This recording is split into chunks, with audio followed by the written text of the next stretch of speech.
What's up? How you doing? Here we are. Beautiful day today, although for 2 days it's been raining. And right now I see breaks in the clouds. Still cloudy out, but I see some blue over there, blue over there. The clouds are separating. It may rain later, but right now it's clear. Beautiful. So we're gonna make some steak. I have onions. I have a good looking pepper. Look at that pepper.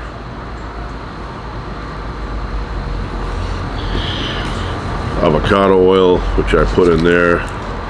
Avocado.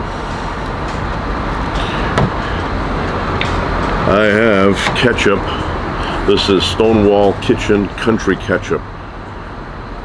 Really good tasting ketchup here. Coleman's ketchup. No, Coleman's mustard.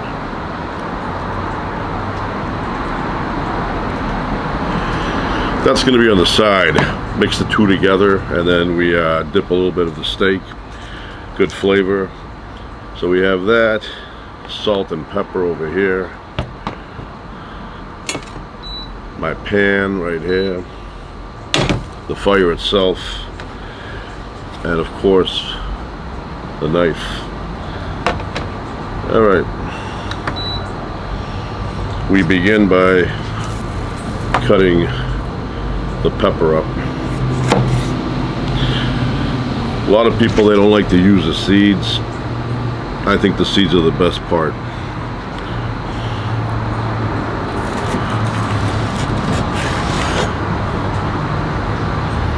Nice smell. So we cut little ribbons.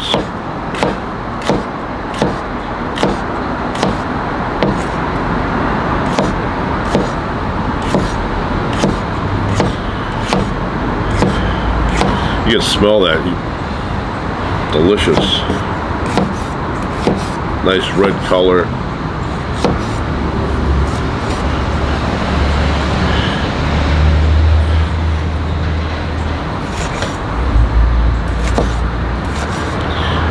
I love the seeds. I don't know what the problem is. Some people are like, oh, I can't eat the seeds. Why? What's wrong with the seeds?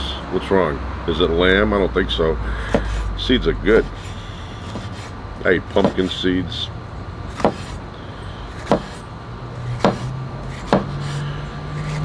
Almost there.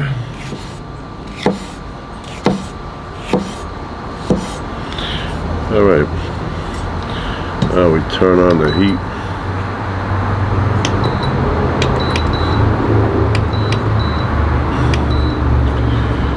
Let it heat up for a moment. And we proceed with chopping up the onions.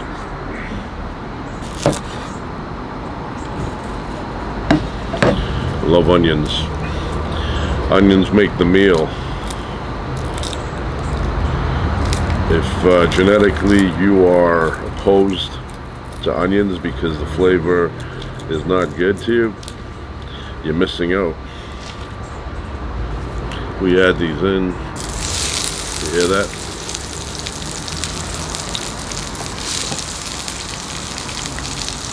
Nice.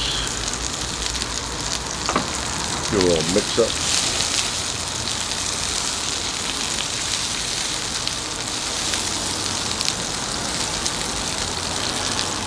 It's off camera, but I'll show you right there. See what it looks like? It's heavy.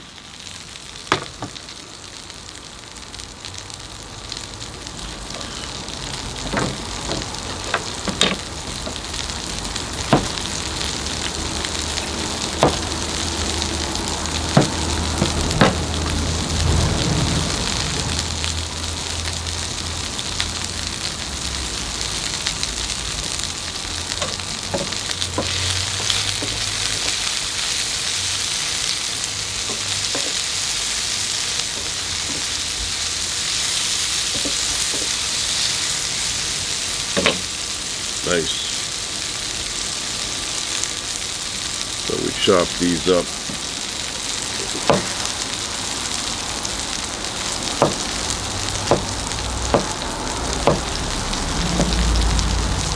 Careful you don't cut a finger.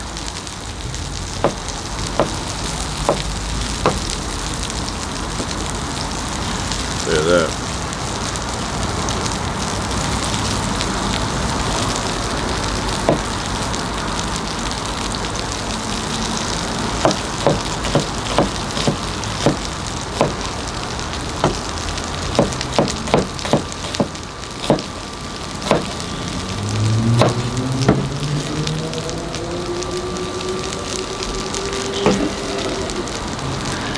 Now you really smell the aroma.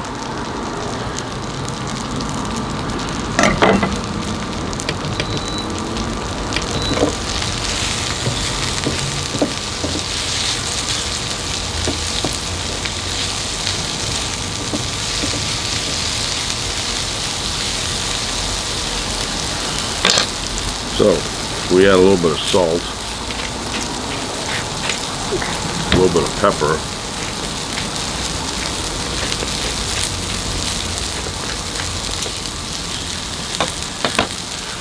And we wait, let the fire do its job.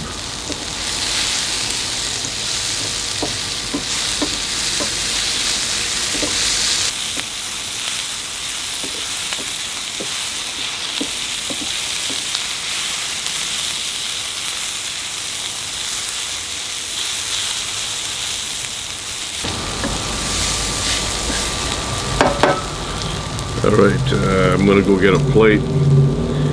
And I will be back in a flash. Alright, I am back. Got the plate. And these have been cooking for a few. I added some olive oil in there for flavor. Brightland Alive Extra Virgin 100% Vibrant. Right there. This is really good olive oil. And smoke point 410. So I'm way below. I'm close, but not way below. I'm 10 degrees down.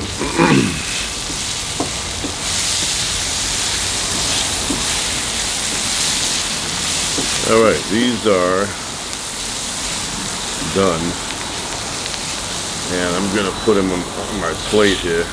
Look at that.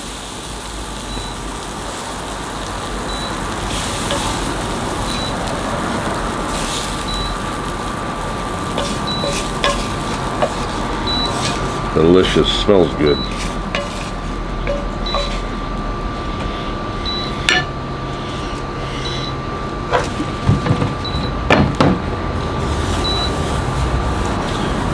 Wipe it down, doesn't burn.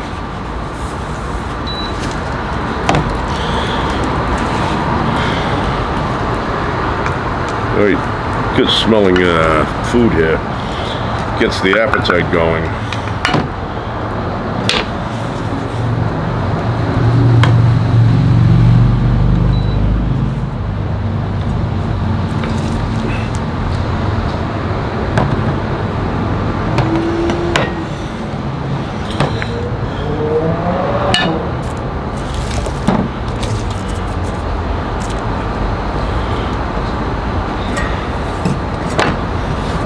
Now, the steak.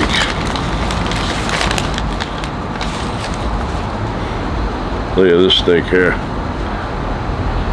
I don't need that. That's almost 2 inches thick. Good marbling. And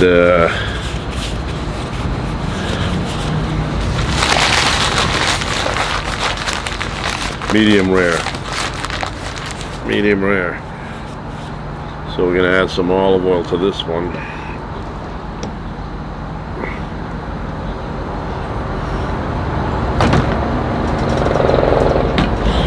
LAPD flying around. How you doing?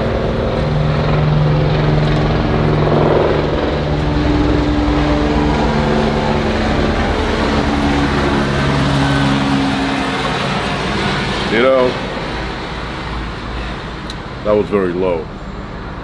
If anything happened, like malfunction or whatever, you know, I would have a hard time escaping. It would fall right on me. I'd have to, like, you know, push it over. All right. So, 2 inches thick.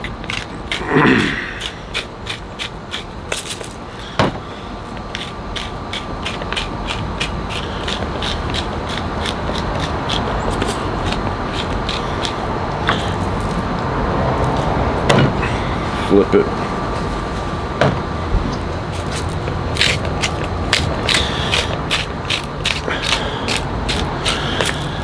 I will wipe these down with rubbing alcohol. I have a towel thing, and you know, I have to touch them now. Otherwise, every few minutes I have to go wash my hands. You know.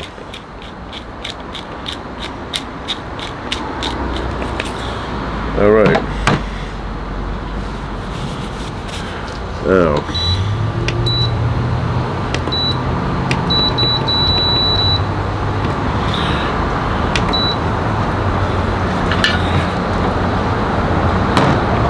put it on this side.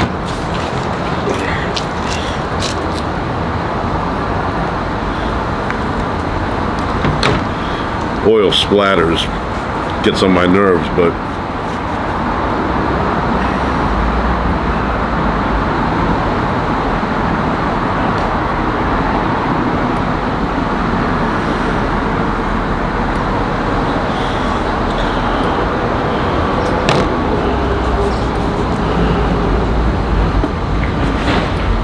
okay, it looks hot enough. I could see it doing that wavy thing. So we put the steak in there, always away from you. Nice. We don't need this right now, I'll wash it.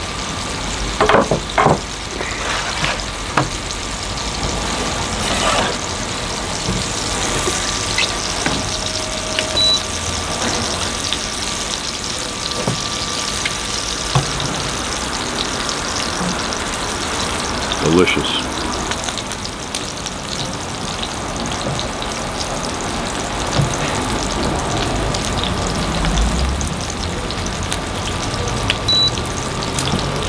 Yeah, that smells nice.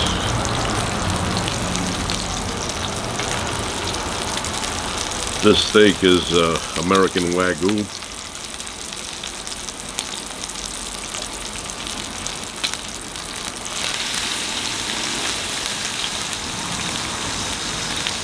So today I was thinking about Evel Knievel. Pops into my head once in a while, especially for some reason in the morning. I don't know why, but you know, when I get up in the morning, I think about the Evel Knievel jumps. Not every day, but every so often. The noise. You know, when this sizzles, the microphone, it almost loses a little bit of its power. It tries to balance out noise, and yeah, when it's sizzling, it kind of loses power, the mic. At least that's what I've noticed in the past. Anyway, so I was thinking about Evel Knievel all day today, and I actually went to the 50th anniversary of the Snake River Canyon jump. Had an awesome time there, good memories. Idaho, very beautiful state, a lot of trees. That guy that sang the theme song from Grizzly Adams, he lives somewhere in the woods there. What's his name? Page or something? Tom Page, something like that. So we were there, got to see all the locations, and we were staying at a hotel where the Knievel family stayed, including Kelly Knievel, which I met later on. So we were in there, and all of a sudden I see the bike roll in, and brought me back to 1974. You know, brought me back. And I'm looking at the bike, and I go, they're going to leave that out there like that without a security guard watching it? And they did. They did. I went and I took some pictures. The next day we went to Main Street.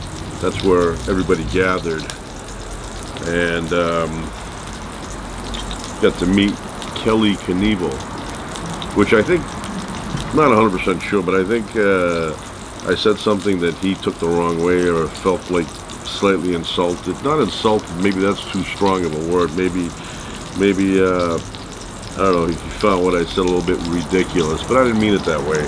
So what I said to him was, when I met him, took some pictures with him, I said, I saw Robbie Knievel jump live at, what's that place called? It's a casino out in the desert, heading towards, was it 21 Palms or something, or heading out that way. And I said I saw him there jump about 150 feet.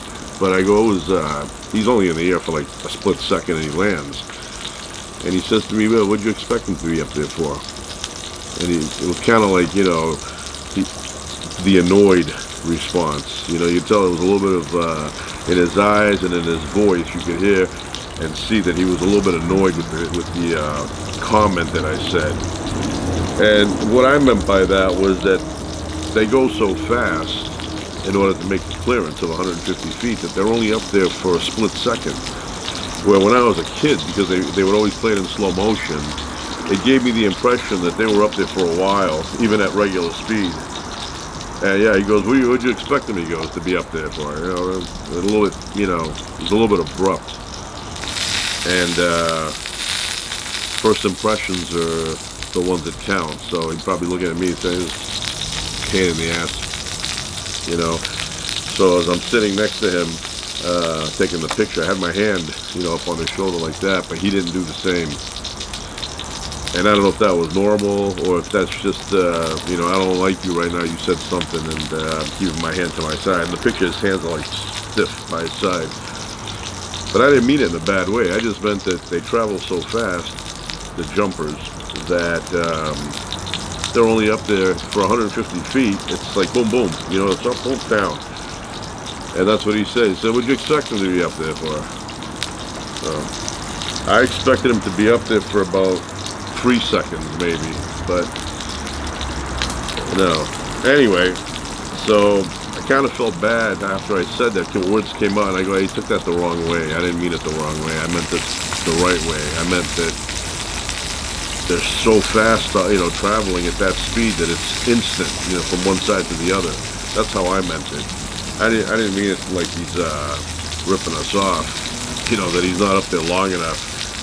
And we didn't pay for that jump. Nobody did. I think it was just, you showed up, and I was right to front. There's video of that on my channel here. I don't know if I wrote Robbie Knievel jumps or jump motorcycle, whatever the title is, but I was there. So, flip this over. Oh, beautiful truck. Beautiful truck. I don't know if you can see that, but I don't want to spill the oil. That is a good truck. So anyway, walked away and I said, yeah, I wish I could edit that comment and just go up to him and say, hey, I was a big fan of your father, a big fan of Robbie Knievel, the captain. And I wish I said nothing about the duration of how long he's up in the air. Anyway, time went on like it usually does. Took the picture, and then I didn't turn to look, but there was a guy there with his wife who I had met the day before. I met the guy, well, I don't know, probably a guy that's late 50s, early 60s, around that age. So the day before, I went to the mound, the dirt mound, where Evel Knievel had the rocket to go over Snake River Canyon. And he was there with his son. He had a little kid with him. Grandson, maybe his son, I don't know. So he was there, and we got to talking. We talked for about 15 minutes up there on the dirt mound. And he was saying to me that he was there in 1974 during the original jump. And he was telling me, what it looked like and how it was all empty and all that stuff. And then he said to me, he goes, I have pictures at home at his hotel. Brought him with him. He had like a book of that day And he said, I don't have it with me. He goes, but, and I said, if I see you, because I'll be on Main Street tomorrow, I told him. And he said he'd be there too. I said, you could show me there. So anyway, when I was talking to Kelly Knievel, took the picture, walked away. I didn't look to see who was behind me waiting in line to take their picture, but it was that guy. And I think, because I didn't say hello, not on purpose, I never do that, I don't shun. I just didn't notice him. And the way I noticed him was after, when I saw the video, I said, oh, that guy was there, and he had that book. But he didn't show it to me, and he didn't show it to me because he probably felt like I ignored him. But if that guy, if you're watching right now, I did not ignore you intentionally, I just didn't notice you. So, very sorry about that. I would have loved to have seen that book of those original pictures from 1974. If you ever see this video, you want to send me a shot of them, I'd love to see them. I'm a fan just like you, and I did not shun you on purpose. I just didn't notice you, and that's the truth. So I only noticed you after on the video I was watching. Oh, there he is.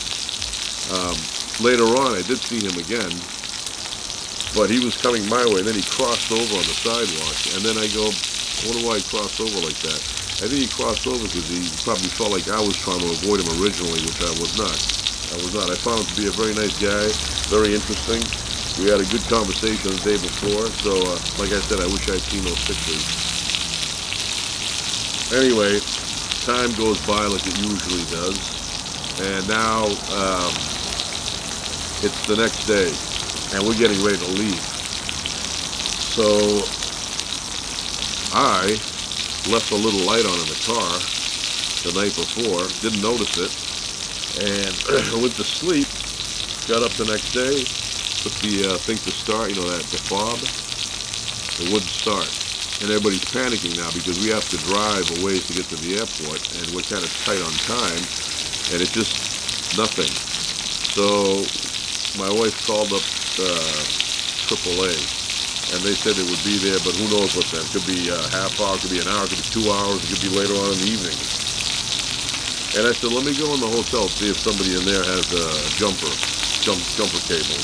So I went in there, and I spoke up in front there. There was a line of people checking out themselves. Not themselves, like it was self-service. They were checking out. And so I said to the lady there, I said, if anybody has jumper cables, my battery died. And a lady from the back of the line, she goes, I can help you with that. She goes, we have some. So, even better. So I followed her out. And as I'm walking with her, she's heading towards the car where I see Kelly Knievel. And I go, watch this coincidence be that he's the guy with the technology to give me a jump start. Well, that was his wife, and we ended up going to him and started talking to him. And I told him, I go, yesterday when I told you about the jump and Robbie Knievel being up there for a brief period, I didn't mean that in a bad way. I just meant that, they travel so fast when they jump that they're only up in the air for a, split second. So anyway, short story shorter, he had one of those devices that you don't need to bring your car over, right? It's one of those battery things with the cables. And he came, we talked on the way, and that kind of made my day. No, not kind of, it actually made my month. And it still made my, I'm very excited that happens. The battery, I get to talk to him again and a little bit rehabilitate myself, from the day before. So we talked, and I told him how when I was a kid, travel was a big deal. The neighborhood would empty out on a Saturday, and we'd all go home. It would be like a ghost town. No kids. We'd go home. We'd watch the jump at Wide World of Sports ABC, and then we'd come out and talk about it. And he said to me, he goes, a lot of people, they tell me that. And I go, yeah, it's 100% true. My neighborhood had a lot of kids, but on that day, during that hour, it would empty out. And so we talked for a few minutes on the way to the car, and then he got over there and met my family, met my daughters. He was very, very nice. Nice guy. Like I said, I really appreciated that brief moment that I got to talk to him. Otherwise, I would have been a little bit on the sad side. I would have been like, yeah, I went there, I met him, but I gave him the wrong impression. And first impressions, you know, they only come around once.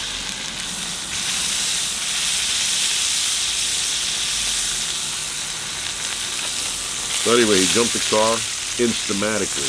You put that thing on and boom. And now I have a jumper, a big one. It's kind of bulky to carry around, very powerful. But after he did that to me, I went and bought my own. And now I carry it in my truck. In case that ever happens again, you learn your lesson.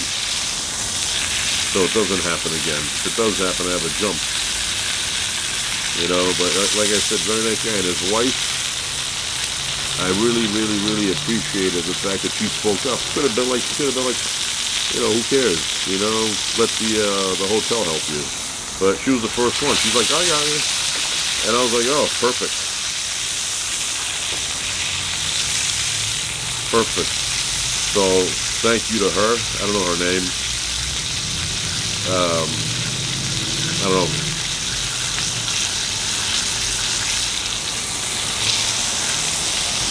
All right, this is done.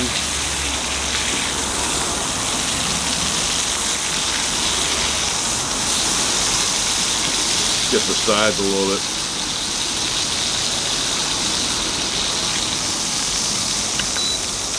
All right, nice crust.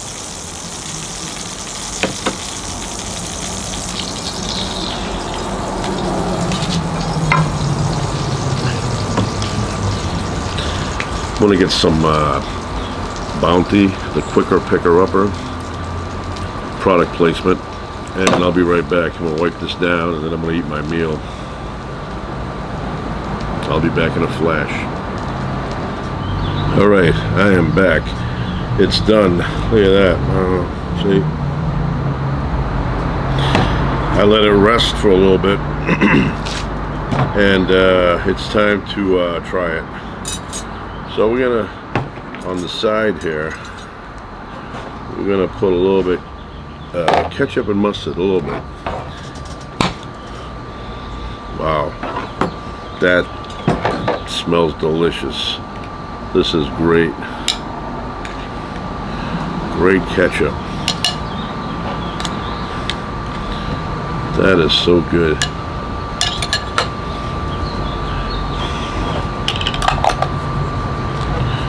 So good. So I got a funny story about this Coleman's mustard. It wasn't scanning. I went to the part of the checkout where you actually worked for about 5 minutes for the store, did the self-service thing, and I ran this through, and it was saying, you know, you need an assistant to come help you because it wasn't reading it right.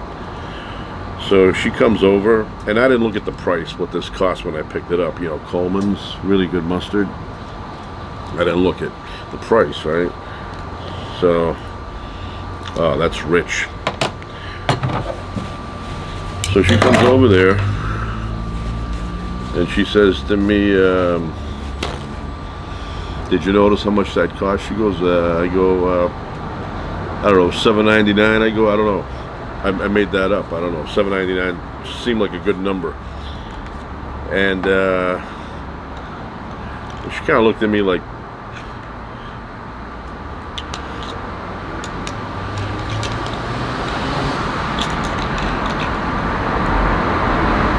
and she says to me, I think $1.99. I said, okay, that's fine with me. I don't know what it costs. It's probably $1.99. She probably knew. She was testing me, see if I was gonna be honest with her. Put a little bit more. The spoon does not fit in there. All right. Close it up. That is good mustard and good ketchup. So we mix it in.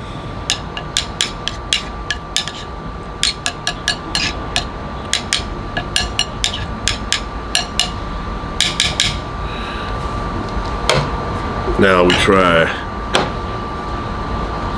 steak.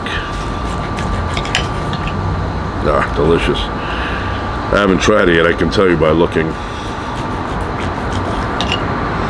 This one is medium rare.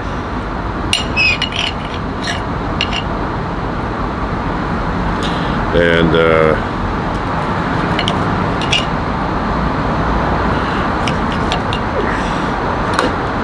I don't know if you can tell on the camera, but medium rare. We tried it on its own first. Wow.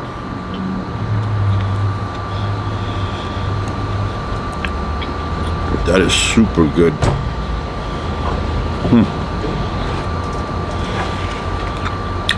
Wow.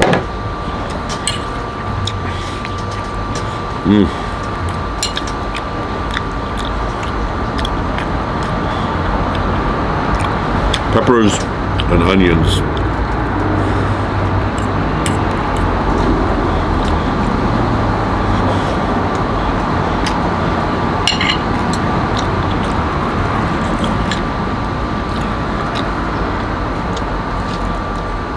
That's crazy good. We try some of it with the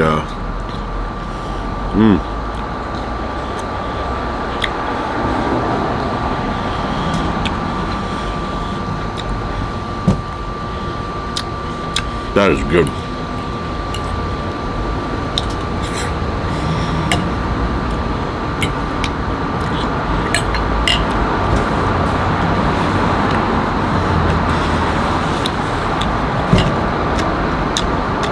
Nice.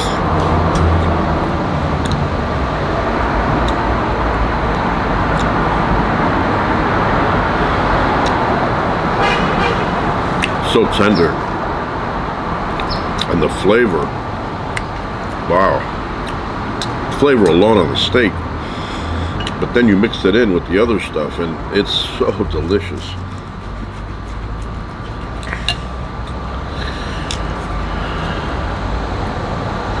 I cut out the fat here. I'm not gonna eat the fat, but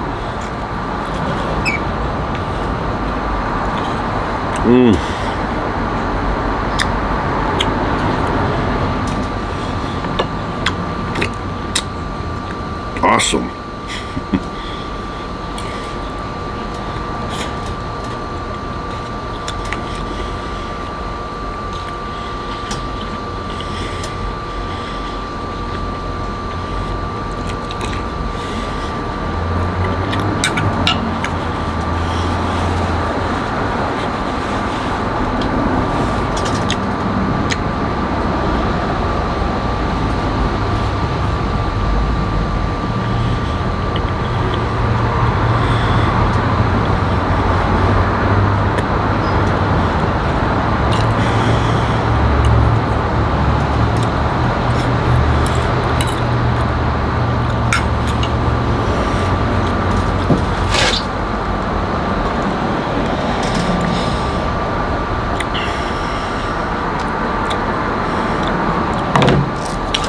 All right, well, I'm going to continue eating. I'll go get some water. I didn't bring water. And I'll be back later. That's it for now. Ciao.